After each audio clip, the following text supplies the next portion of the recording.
Here we Hello. Hello, welcome to Parker Live. My name is Christina Holzhauser. I'm an executive assistant at Parker Staffing. For those of you who haven't heard of what Parker Live is, I'd love to share a little bit about that. The goal is really just to bring a little bit of goodness into the world. We're hoping all of you watching leave feeling recharged and maybe even learn something new. Today we have the co-founders of Cardigan with us. Cardigan's communication and employer branding consultancy all the way from Texas. We have Shannon Hernandez. She's the COO of Cardigan and certified health coach. Hey, Shannon. Hi.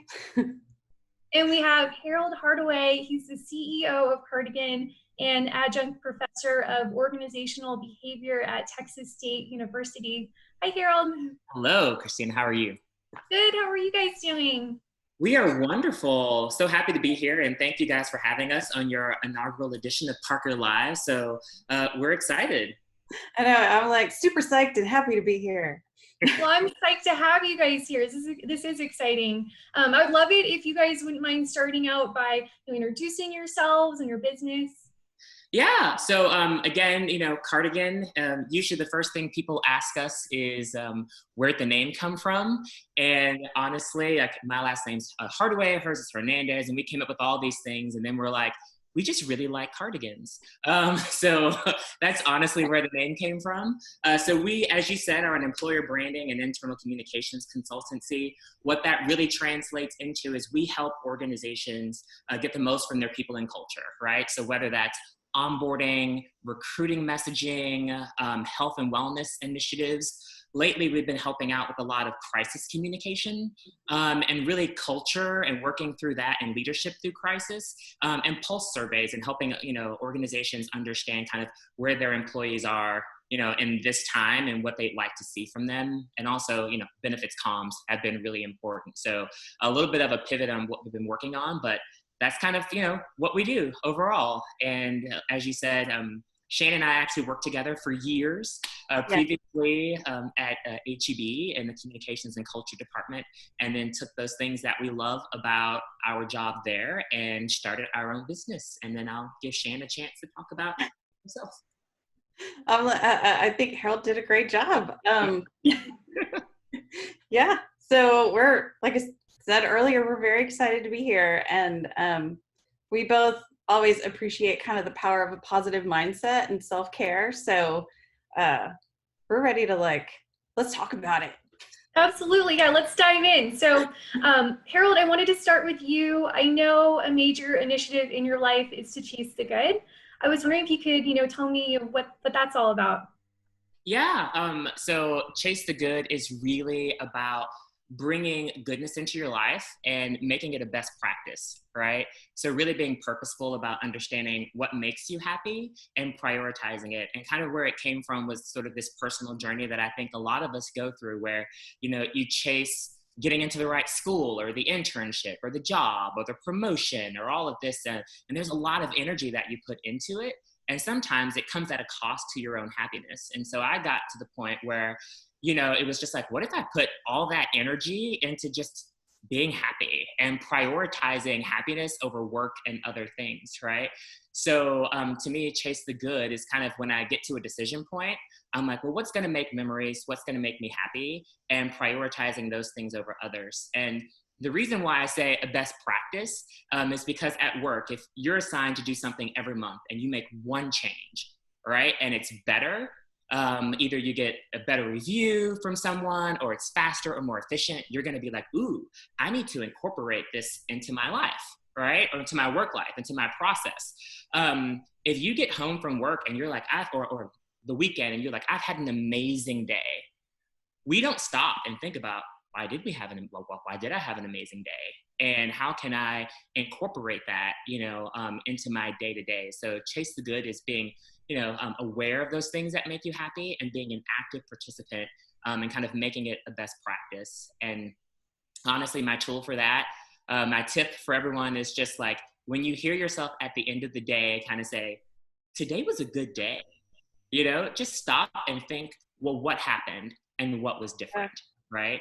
And how can you make that a best practice? So that's kind of my chase the good philosophy.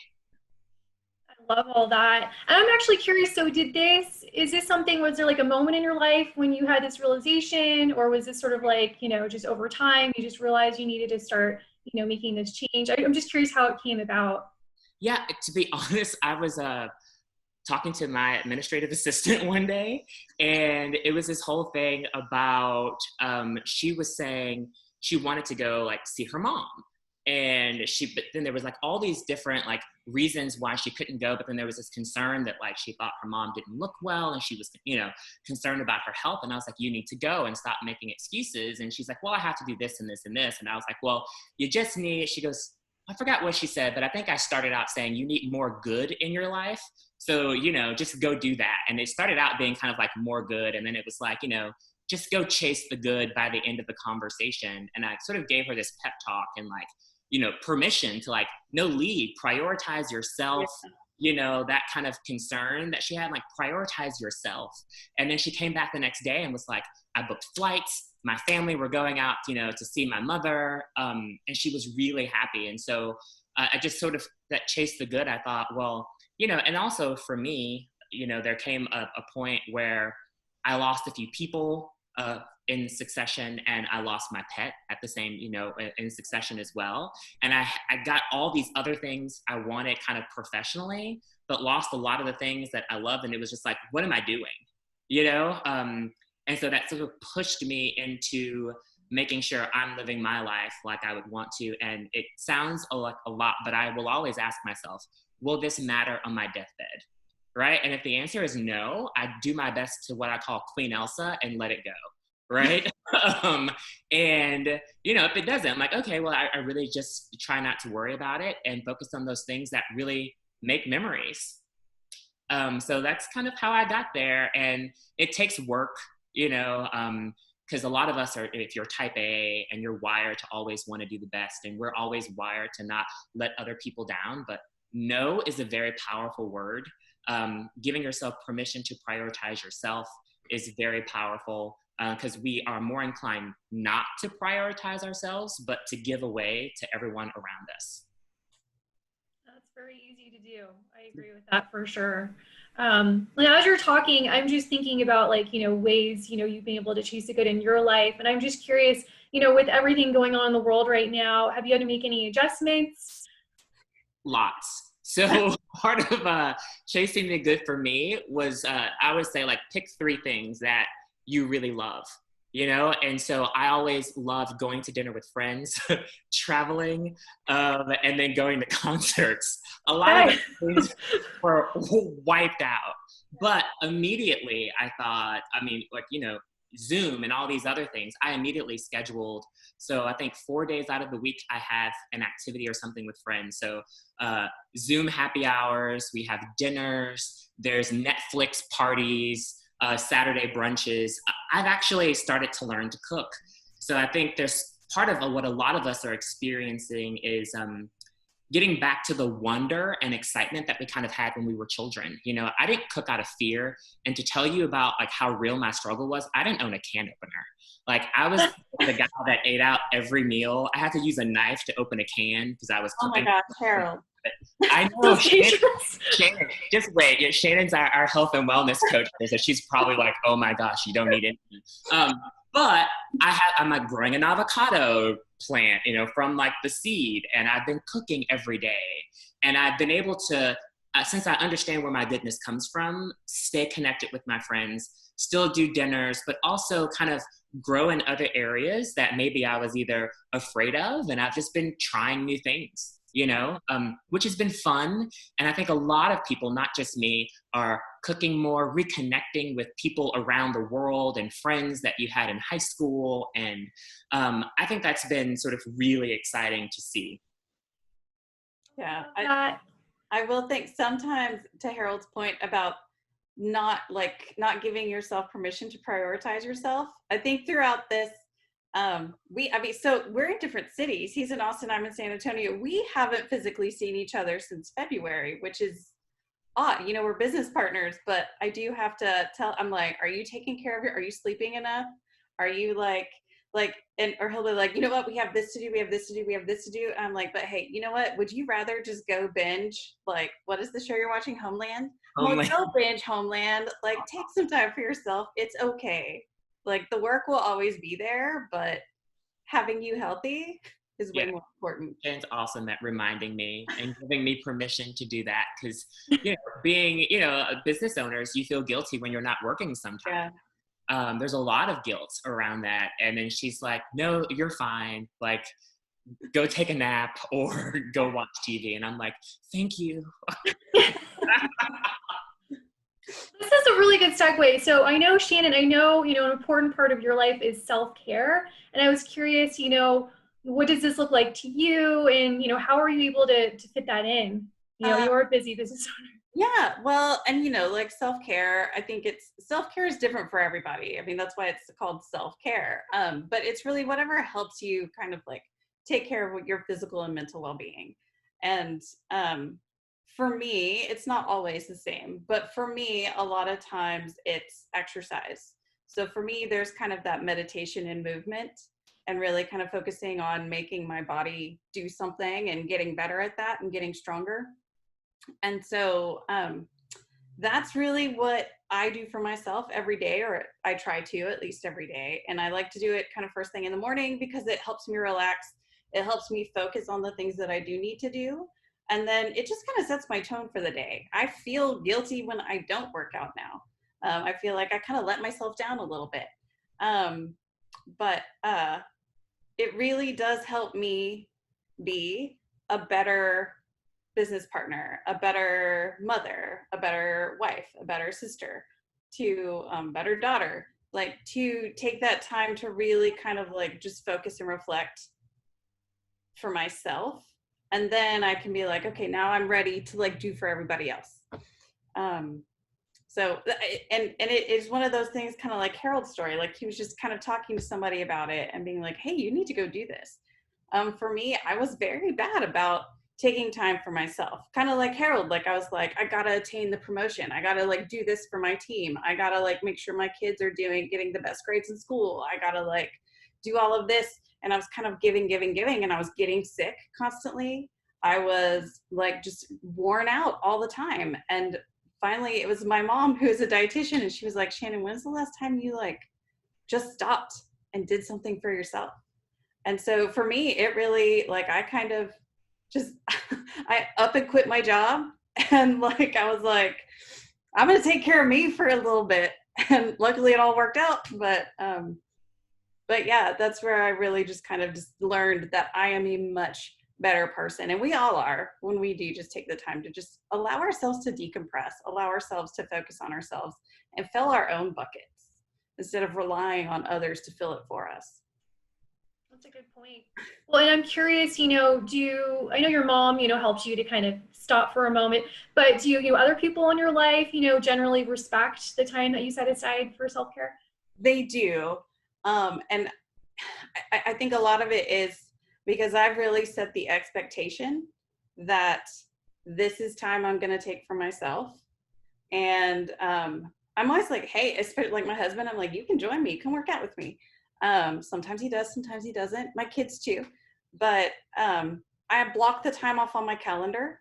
I don't let people schedule over that. Harold knows. I'll be like, oh, that's not really going to work for me. But it's on the calendar, so it helps so much, right? Like, I'm just like, block whatever time you need. It just, And even if it's things too, like, it's not always exercise, but, like say I want to go like take my kids to have lunch once we can, or, we're going to go for a walk. Like, I'll block that time off on my calendar, and just so that folks know. And I even share it onto my husband's calendar too. Like, hey, this is what I'm doing right now. And really not letting people kind of take it back. It doesn't always work, but for the most part, like, people will become respectful of it if you really stress that it's something that's important to you. And that's awesome to hear that, you do keep that time, because I've seen a lot of people, book that time and set aside that time, but then, it's offered up. And so that's nice. You're able to like that. This is blocked off and I'm keeping it, Yeah. busy. I had a friend of mine was complaining yesterday. She is in sales and she used to travel all the time. But now people know that, well, she's home all day long. And she's like, people are booking me like back to back to back to back to back for meetings. And I was like, well, girl, just block your calendar. She goes, I do, but they like block over it. And I said, decline the meeting. And she was like, that's a good idea. Because she was like, I don't even have time to go to the bathroom. And I was like, girl, decline the meeting. Like, and it really comes like to boundary setting. Yeah. Right? And so you teach people how they can treat you.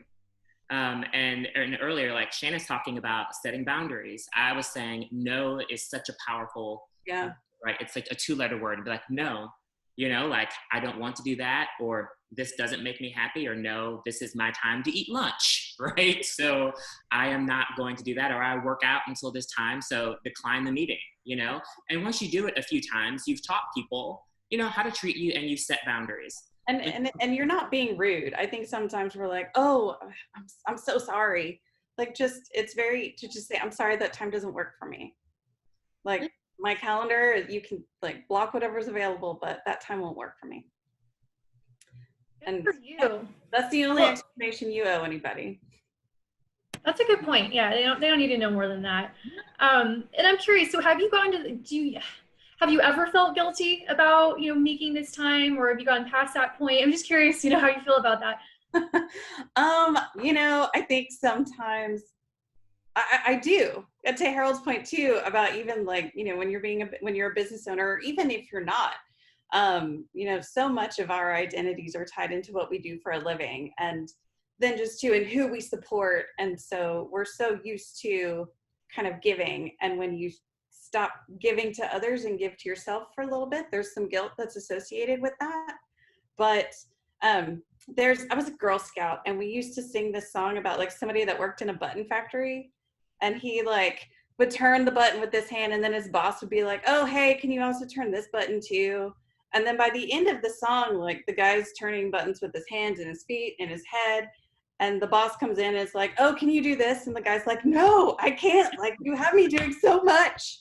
And I kind of realized, like, if one of these buttons isn't doing something for myself, then I won't be able to turn all the other buttons better. And that helps alleviate the guilt, so that I don't have the like, oh my God, like I just want to work out moment, like it's like, okay, I'm taking care of this for myself, and all these others I can do. And I do better when I do take the time. And so it does help with the guilt factor. And especially too, like, and there have been times when my kids will be like, but I just wanted you to do this with me. And I'm like, you know what, that's self-care too. So yeah, like forget the workout. Let's go like snuggle in bed and watch a movie on Netflix or something. Like, because, sorry, I started rambling a little bit, but. No. I'll take a moment and give Shannon a shout out for the "Hello, my name is Joe" reference. That was brilliant. I remember that too from like band, Yeah. Yeah. Sorry, that was amazing. Yeah, I think I did that in Girl Scouts too. I was like, or maybe it's that a Texas thing. Christina's like, eh. No, I hadn't even thought about that since Girl Scouts. That was a funny memory from so far long ago. But it really is. Like, sometimes we feel like poor Joe. And it's like, if at least one of those buttons isn't for you, then you take some time out. I love it. Well, guys, we're at time. This went by really fast. Really? Thank you so much for being here today. This has been really fun. Thank you for having us. We're so excited. Yeah, this was great. Wonderful. Well, all of you out there, I would love it if you would take the time to connect with Shannon, Harold, and Cardigan. You can find Cardigan at cardigancg.com, on Facebook at cardigancg, Instagram and Twitter at cardigan_cg, and then on LinkedIn at Cardigan. Thank you again for being here, everyone. We will announce our next episode on our Facebook page, so please stay tuned. Yeah. This has been fun. Thank you, Shannon, Harold. Bye. Bye.